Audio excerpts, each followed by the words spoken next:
Watkins! Sammy Watkins for the touchdown!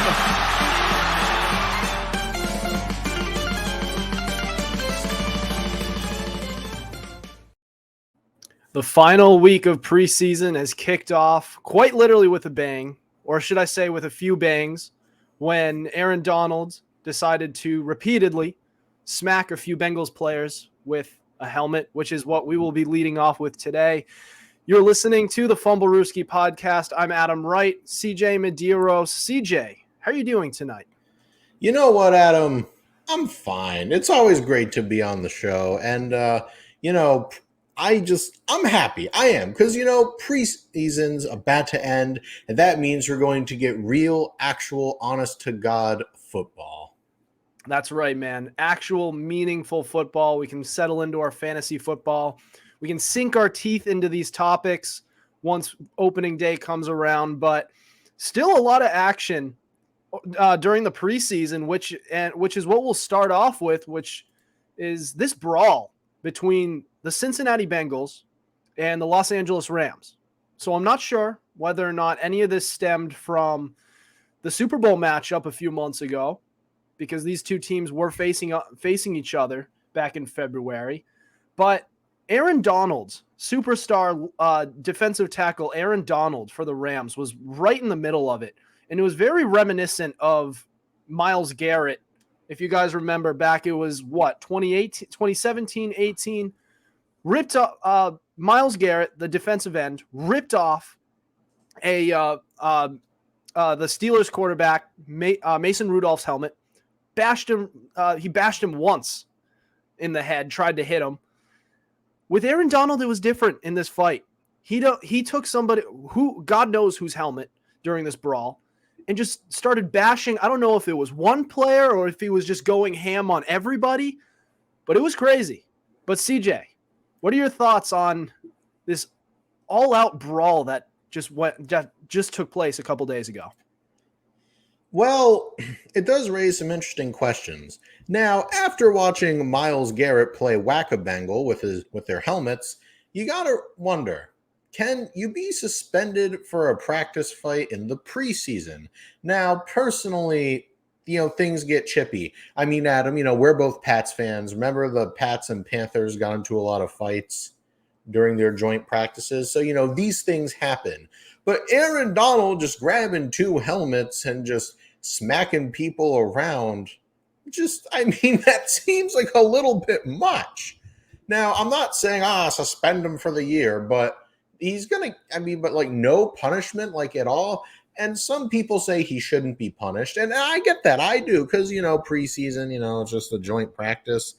But I don't know. I feel like if this happened in an actual game, there would obviously be some concern. But the NFL rules aren't exactly clear on if something like this is a suspendable offense, especially in joint practices. I wouldn't be shocked if he actually, doesn't get any form of punishment. And if he did, it would have to be from the Rams themselves. What do you think, Adam? Listen, I think he should be suspended because Myles Garrett was also suspended when he went at Mason Rudolph once with one bash of the helmet. Aaron Donald did it and just kept on going, just repeatedly. And he got 6 games. And I feel like 6 games was not quite enough for swinging a big, hard helmet at some dude, at his head. Mm-hmm. That's almost intent to kill. And you get 6 games for that? I don't think he wanted to kill anyone. Come on now.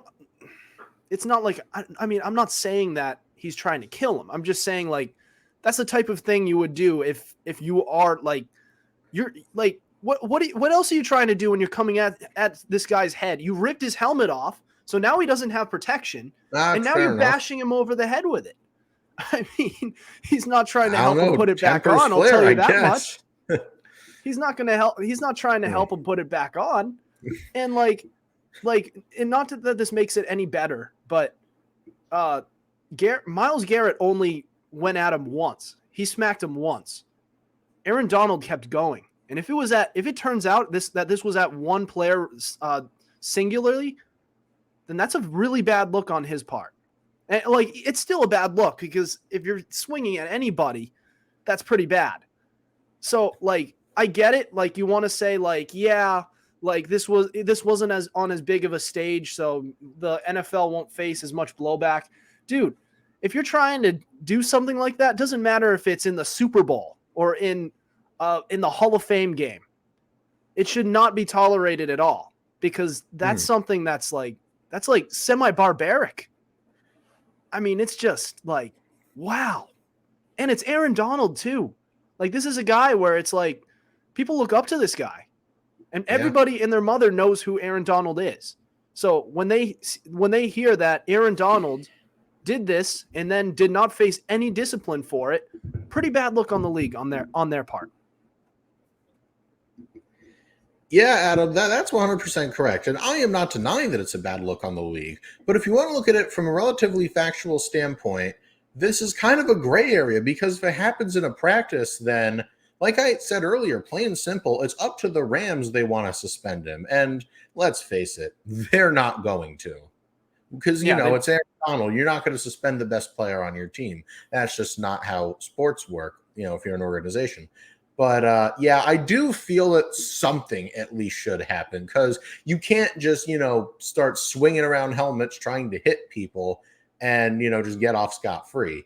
Now, I'm a fan of Aaron Donald, and I was shocked to see him do this, but I feel like the league's hands are kind of tied, because they technically can't do anything.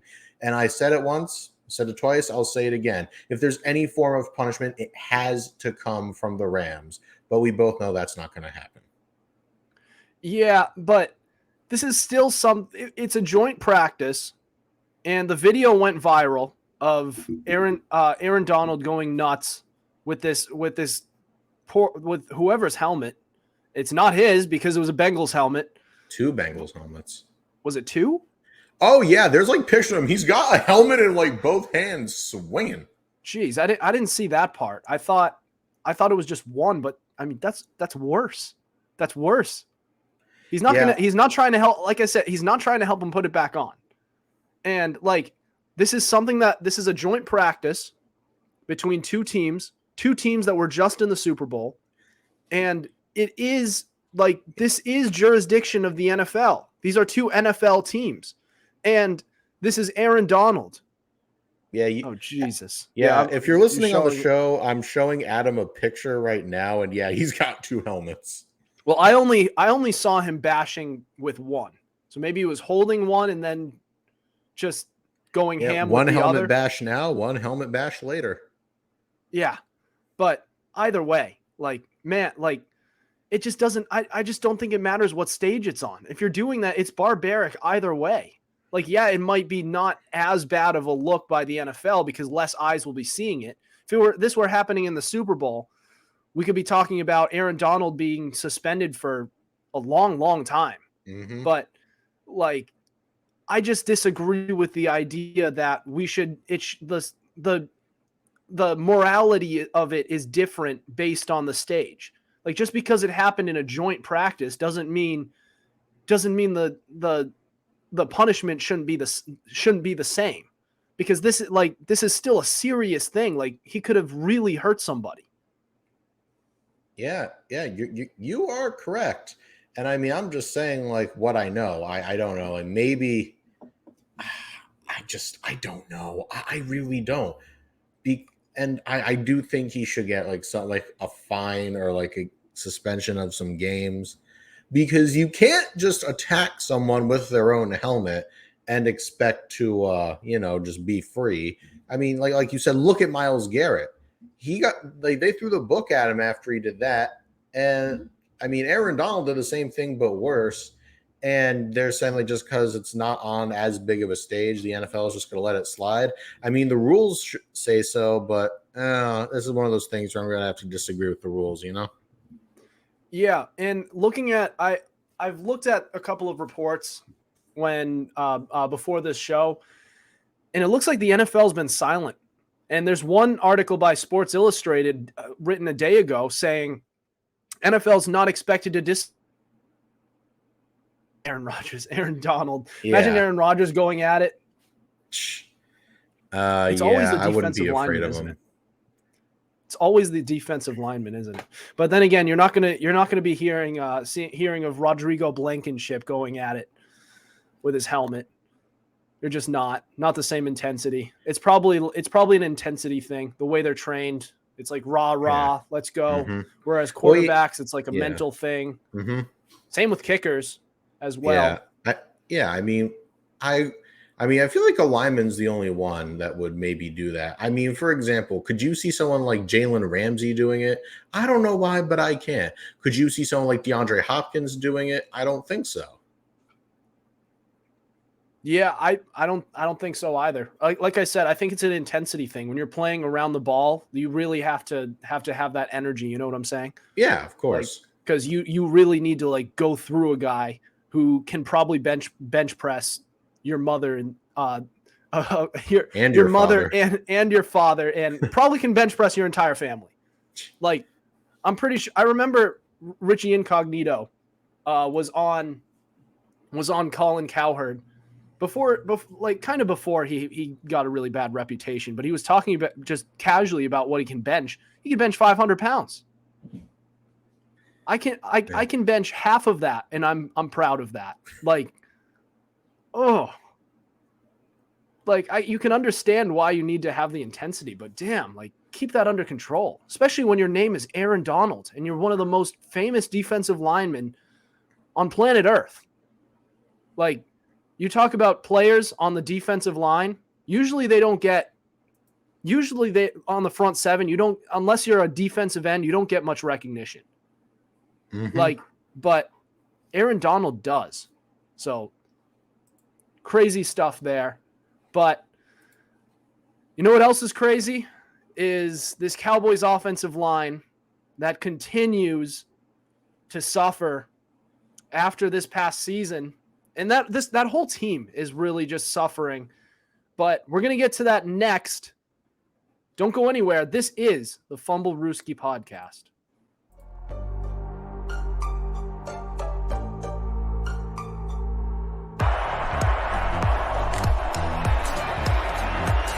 Here's Edelman broken up, and the pass is no sign yet.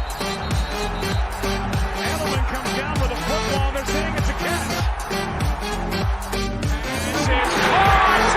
Diggs! Sideline! Touchdown! Unbelievable! Swings it way down the field to Watkins. Sammy Watkins for the touchdown.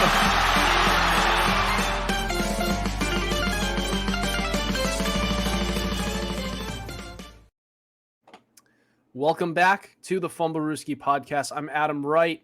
CJ Medieros with you, brought to you by Fans Only Sports Network, Power 88, Dean Radio. So the Cowboys, they've lost their left tackle, Tyron Smith, for at least 3 months with a torn hamstring. So the biggest issue with this is that they also lost in free agency one of their other tackles in La'el Collins. They did draft a guy with their first pick. It was Charles Cross, an offensive tackle. So they have one tackle, but they're missing another. But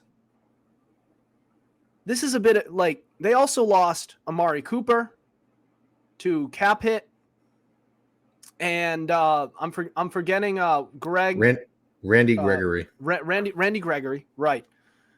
So, I mean, I saw this Cowboys team as kind of a playoff team here, at least in contention for it.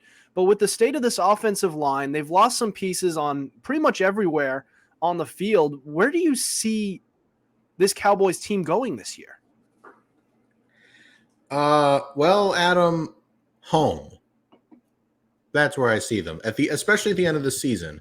Now, look, I know it's just one injury, but let's face it, Tyron Smith, his injury, literally, his knee exploded. I mean, his hamstring has been ripped off the bone. That is serious. And when you compile that with some of the injuries he's been accruing over these recent years, that just That's just really unfortunate. And considering the fact he plays arguably the most valuable position in football, not named quarterback, the left tackle, protecting Dak's blind side, that's going to be an issue, I think.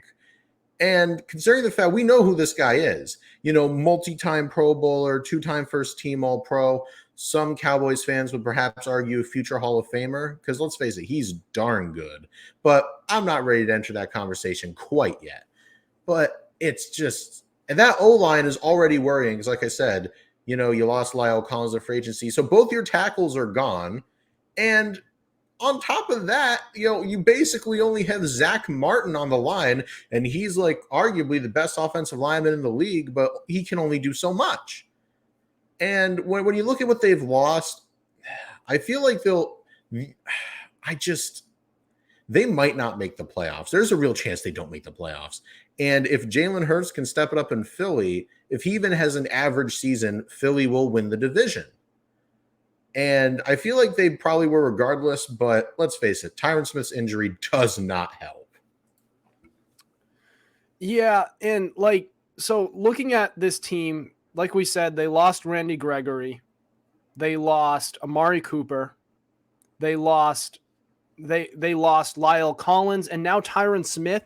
So that's both of your starting tackles from last year. So looking at it that way, ooh.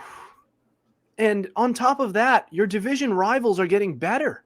And in fact, the Eagles might be better than you at this point. Better receiving core, I believe. Way better O-line. Better offensive line now. Quarterback plays hand in hand. We'll see how Jalen Hurts plays. Defensive backfield. Yeah, defensive backfield everywhere. That team has talent. And here the Cowboys are, not even knowing what they're going to do, twiddling their thumbs. They couldn't even, and they were in so much cap trouble. Their main priority wasn't even to make their team better, to improve from where they finished last year, which was a wild card round exit. They were trying to get under the cap so that they could keep some of their players, just sustain what they had before, which was a wild card round exit. And now you lost some of your good pieces on offensive line. So, holy crap. Things are just looking not very good for the Cowboys when they just had a big turnaround from one year to another. Now it's it's not looking good for the Cowboys. It's not. They may not even finish above 500 at this point. I like CeeDee Lamb. I like Dak Prescott when he's protected and he has weapons around him. But no more Amari Cooper. Michael Gallup has some potential. Yeah, but he's coming off an injury though. ACL, I believe. Yeah. But at least he won't have the pressure of being the number one. He'll be the number two. And you have CeeDee Lamb who's going to be stepping into that role, which I do believe he's ready for. And he does have top 5 talent, a top 5 talent level, but I'm looking at their backfield. Ezekiel Elliott. Yeah. I've liked Ezekiel Elliott. Actually, I've loved him in years past, but he's clearly declining. He's not the same player as he once was when he first stepped foot in the league. And honestly, Tony Pollard's catching up to him, which is good for the Cowboys. So that they do have a 1-2 punch with Tony Pollard being there as well. Hopefully they use it that way instead of trying to delude themselves into thinking that Ezekiel Elliott still is 2016 self. I hope they don't do that.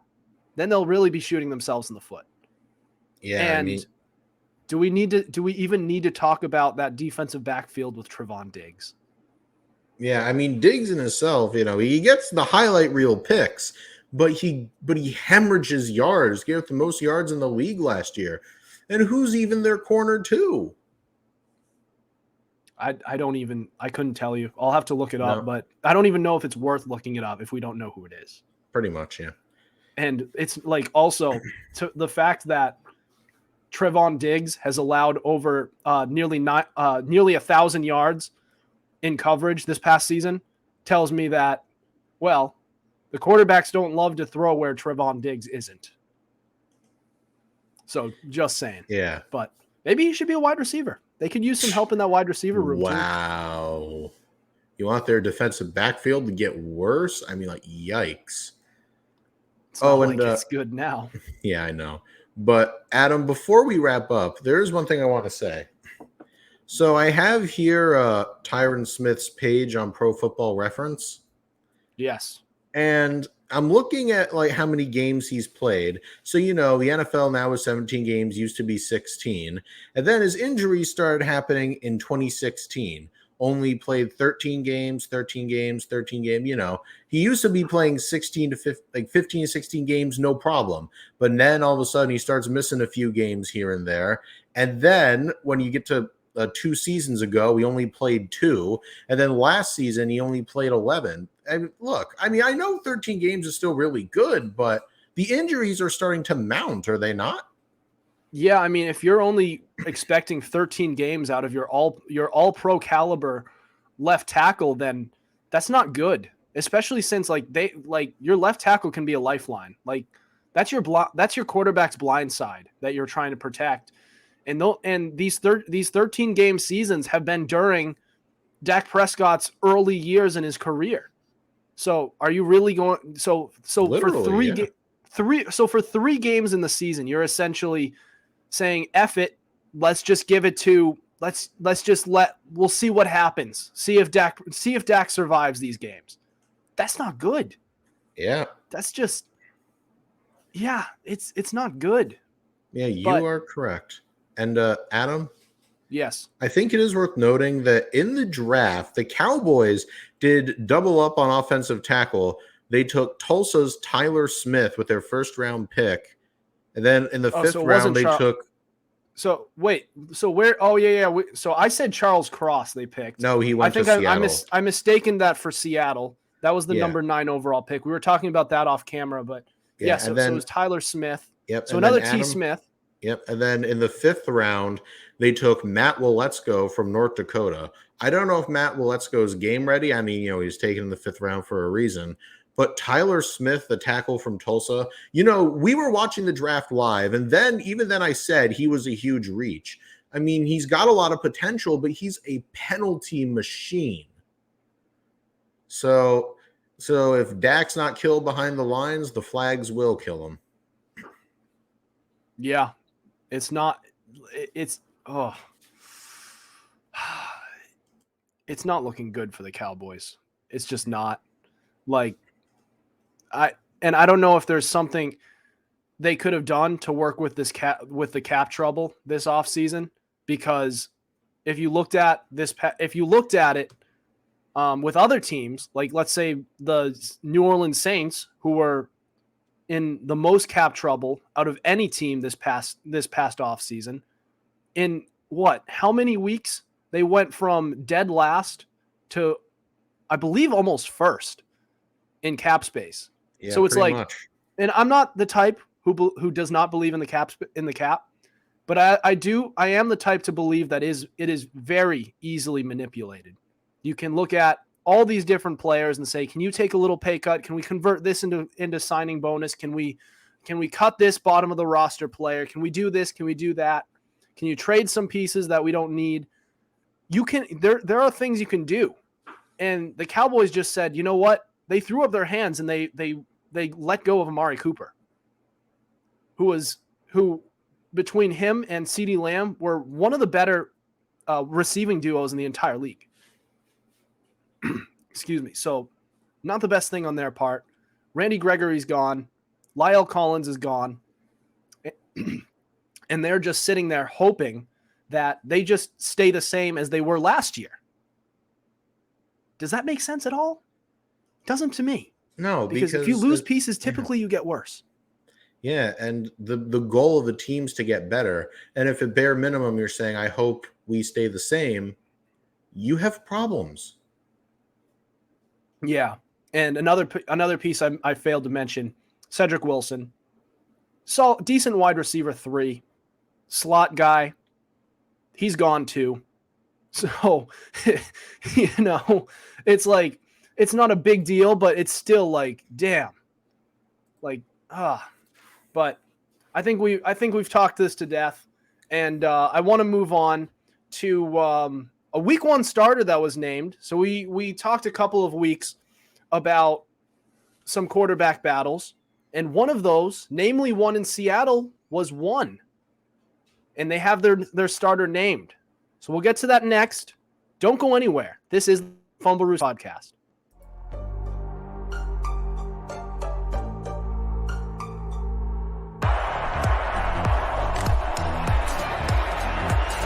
Here's Edelman broken up, and the pass is no sign yet. Edelman comes down with a football. They're saying it's a catch. This is caught. Diggs! Sideline! Touchdown! Unbelievable! Swings it way down the field to Watkins. Sammy Watkins for the touchdown!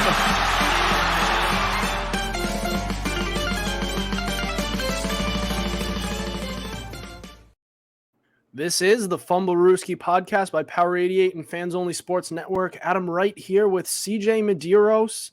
So, after a long quarterback battle that has gone up until basically the end of through preseason, up until basically the end of preseason, through training camp, basically up until the end of preseason, Geno Smith has been named the Seahawks Week 1 starter. So the Seahawks, they traded away quarterback Russell Wilson, longtime quarterback for them. In return, they got Drew Lock kind of as a throw-in. They got a first-round pick. They got tight end Noah Fant, who's a solid tight end in his own respect. But instead of going with Drew Lock as the Week 1 starter, who they got from the Broncos, they went with their old backup quarterback, Geno Smith. So, CJ, what are your thoughts?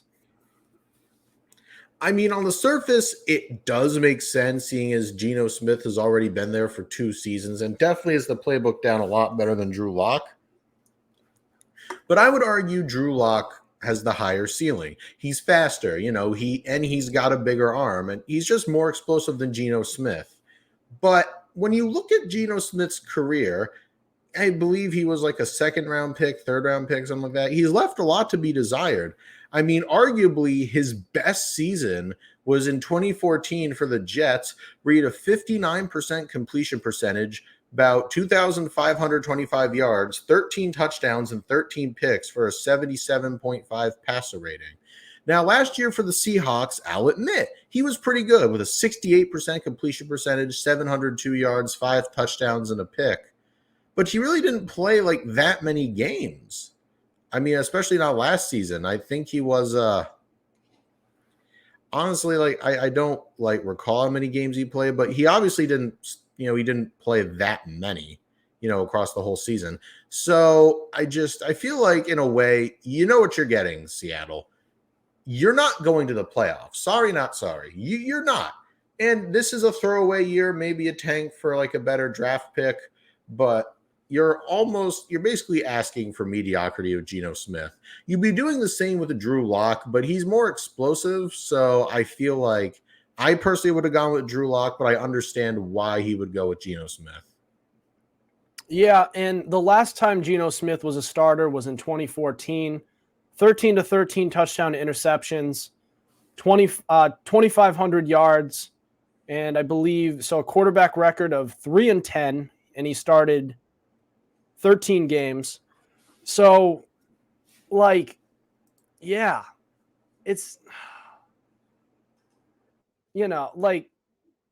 it's just you can clearly tell that they don't believe this is their year. If it's between, if it's between Drew Lock and Geno Smith, chances are it's not your year. And don't let Pete Carroll saying, well, I think we have 2 number 1s don't let that get in the way of what's really going on here, which is that they just don't believe in this team.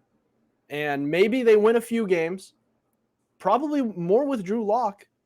But look, I'm glad on another end of this, I am glad that they went in and they decided to make this an actual competition, because just because you acquired a player who's done well in the past doesn't mean you should just hand them the job, unless you're some unbelievable, superstar who is going to pan out. like a Tom Brady, a Patrick Mahomes, and Aaron Rodgers. If it's not one of them, then make them earn the job. Especially when it's a newly acquired player. You make it an open competition. It sends all the right messages to your clubhouse, or excuse me, not clubhouse. This isn't baseball. All the right messages to the locker room. All of the right messages. Because if you just hand it to him and you say, well, we acquired him, he was good in the past, so you're getting the job. Don't have to work for it. What does that say about what the coaching staff thinks of that team? You know? And what are the teammates going to believe? They're going to say, you just were handed this thing. The players aren't going to respect a guy like that who's just handed a job. They're just going to say, screw you, pal. You know, but I am glad they made it an open competition. It looks like from reports in training camp, Drew Lock did look good, but Geno Smith beat him out. So, yeah, I just don't think I care because this team is just not. It's just not a very good team. They're clearly playing for a couple of years later. Like they're playing the long game here. Yeah, Adam, you're right. And looking back on Friday, Seattle, was playing Dallas in the preseason, and Drew Lock. I mean, this was like his final gasp, to actually do something with his time here, and he threw 3 picks. So I guess at that point, the choice is clear, is it not? So yeah, I mean, I guess Geno Smith was the right choice. Like I said, wasn't as bad in the preseason as Locke, and he knows the team better. So, yeah, I mean, this totally makes sense. And apparently, they both looked good during training camp, which is why it took so long for a starter to be named. But still, Yeah, it's just. I mean, let's face it. No matter who wins that quarterback competition, the team loses. They're not a contender this year. And as we've said many times, this is just a throwaway year. It is. I mean, every team has one, and now it's your turn, Seattle. Yeah, essentially. I mean, it's not all doom and gloom. I mean, he does have some good weapons to throw to, i.e. guys like DK Metcalf and Tyler Lockett. So, I mean, there's that. So he shouldn't be earth-shatteringly terrible, but obviously, he's not a franchise guy. Yeah, decent backfield though. I like Kenneth Walker, what he brings to the table. I also like Rashad Penny. We'll see how. Actually, is Kenneth Walker out for a while? I think he is. I read something like that. Either way, they still have Rashad Penny. Their offensive line still is not good enough, even though they got Charles Cross in the draft. And their defense is, well, let's just say they're not like their this isn't their Legion of Boom days. We'll say that much. Because it's just not looking good. Are you looking at something? Yeah. I'm just I'm trying to see what Kenneth Walker's injury is. I don't I'm sorry, I'm just trying to find it. You can continue. He has they think he has a hernia. Hernia. Ooh. So yeah. I think he's supposed to be out. Well, they're saying it's mild if there is one. Like, no one really knows right now, but they're saying that they're holding out hope for week 1. Although if I were them, I wouldn't hold my breath. Yeah, I probably would not either. And like we said, this is clearly a bridge year. I wouldn't even say like bridge implies you're playing for next season or maybe even 2 seasons down the road. For this is more rebuild. Mm-hmm. Like they still need to build up a defense, and they still need to work on that offensive line. And I'm sorry, guys, but you need a quarterback. This was a cute little quarterback competition, but neither of these guys are the guy, unless Drew Lock just balls out, which I don't see it. He could. The jury's kind of still out on Drew Lock, it's been gone for a long time on Geno Smith.